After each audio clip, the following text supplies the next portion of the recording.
Hello, everyone. Welcome back to the Sports of All Jersey. Joe Archino back here. And just an hour ago, I came out of the studio, made my Super Bowl 50 official pick, and it was, of course, the Carolina Panthers. If you've been listening to my shows the past 2 weeks, you kind of knew that's where I was leaning towards, and, of course, that's when the official pick was. But I think, I always wanted to come on and do a segment about Peyton Manning's legacy because I think you always have to make this and set this kind of apart is the losses are never what will define Peyton Manning. If Peyton Manning loses on Sunday, which I expect him to, and which I think a lot of us do, he will now fall to 1-3 in the biggest game imaginable. And always the knock on Peyton Manning has been his postseason play hasn't matched up to the incredibly high play he shows in the regular season. And I think for the most part, if you wanted to try to make that a knock on Peyton, that is very true.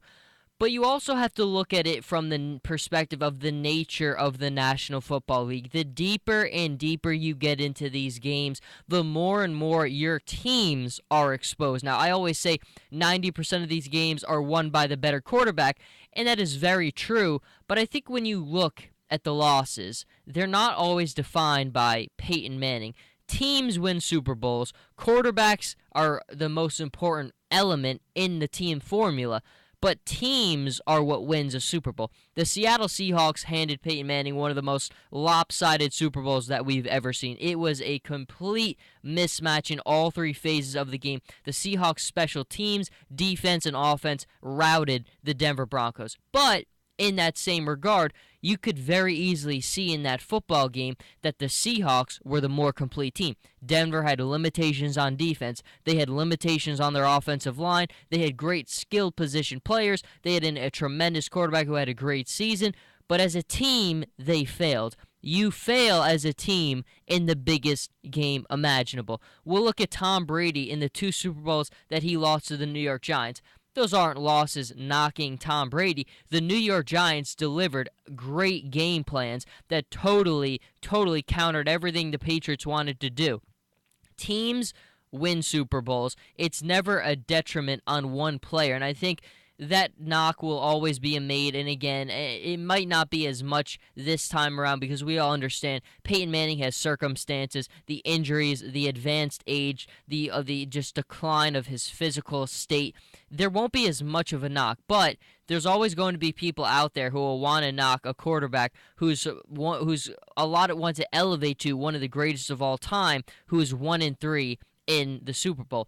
And I mean, I'll use an NBA comparison for this. Magic Johnson, I don't think anyone disagrees, is one of the top 3 players of all time. I think we all kind of agree Michael's at the helm. Then maybe you put Magic, Kareem, Wilt, whatever you want to do. But I think we all can agree that Magic is unquestionably one of the top 5, top 4 players to ever play the game. But Magic Johnson was 5-4 in the NBA Finals. 4 times he lost. Now, he won 5 of them. He was in 9 total. But 4 of those times, he led his team and they came up short. LeBron James, it's the same thing. No one doubts LeBron's transcendent talent. If you do, you don't know what you're watching. But LeBron James, the transcendent talent, one of the most versatile players the game has ever seen, 2-4 in the NBA Finals. And that just, again, it advances my original point. You don't win titles unless you have a great team around you. LeBron James took the Cleveland Cavaliers as far as one player ever could in the 2007 NBA Finals. They got swept in 4 games by the Spurs because they had no depth, they had no talent behind him. It's very easy to really put the blame of a big loss on the star player, and that's what the star player is there for. Their job is to take the heat for the team, but if you look at it from a calculated standpoint, it's just not the be-all, end-all. Peyton Manning's losses should never define him. What should define Peyton Manning is the guy who was always the king of consistency. Peyton Manning is the greatest quarterback in NFL history before the snap. There's never been, or I'm not sure if we ever will see with the way the game is played today, a quarterback who has such mastery over the game.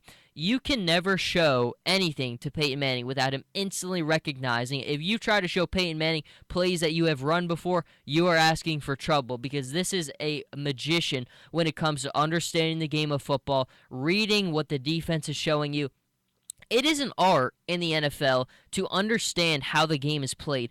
We see, I mean, in college, you see the Ryan Leafs, the Jamarcus Russells, the Johnny Manziels, the amount of success that they have at that level, and they completely fall on their faces in the NFL because it is a different game. It is a different challenge.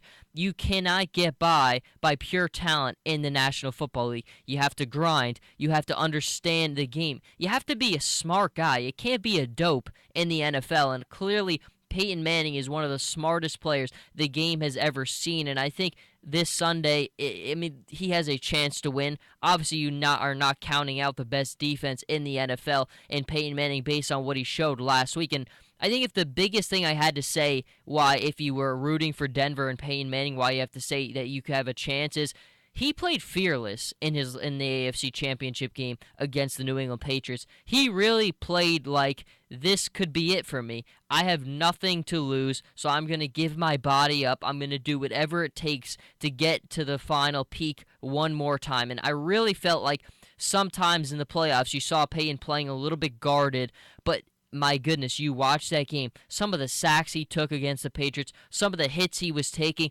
he was putting his body on the line because he knew this could be the last time I ever get to do this. And when you play like that, when you play with nothing to lose, that is a very, very good state of mind to be in for one of the legends, one of the greatest that the game will ever see. And as a fan, I would love to see Peyton Manning walk off as a winner. But, my head just tells me the Panthers are too fast, they're too deep, they're too young, they're too explosive for the Denver Broncos to contain for an entire 4 quarters. But we will certainly see how that happens. But the biggest point is, the losses will never define Peyton Manning. If he walks off the field as a loser in the Super Bowl and falls to 1-3 on the biggest game, those are not what will define his career. What will define Peyton Manning's career is being a transcendent talent, maybe the smartest player to ever play, and he won one of those Lombardi trophies. And if you win one of those, I think people forget sometimes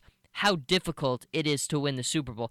It is a process that starts from the owner's desk to the GM's desk, down to the assistant coach's desk, down to the quarterback's film room, down to the linebackers lifting weights in the training room. It is a total team effort. It takes stability from the top to the bottom. You need luck. You need things to go right. It is so extraordinarily difficult that there's not even a scientific calculation you can put on it. If you get there and you win one of them, you are set for life because you never, ever know when you will be back, how you'll get back there. It's so difficult to do. That's why I will never knock Peyton Manning for the losses, and I don't think the losses should or will ever define his career. But until next time, Jersey Joe Archino here with the Sports Vault. You can follow me on Twitter at Joe Archino, on Instagram Jersey_Joe_Archino, and I'll be back very soon.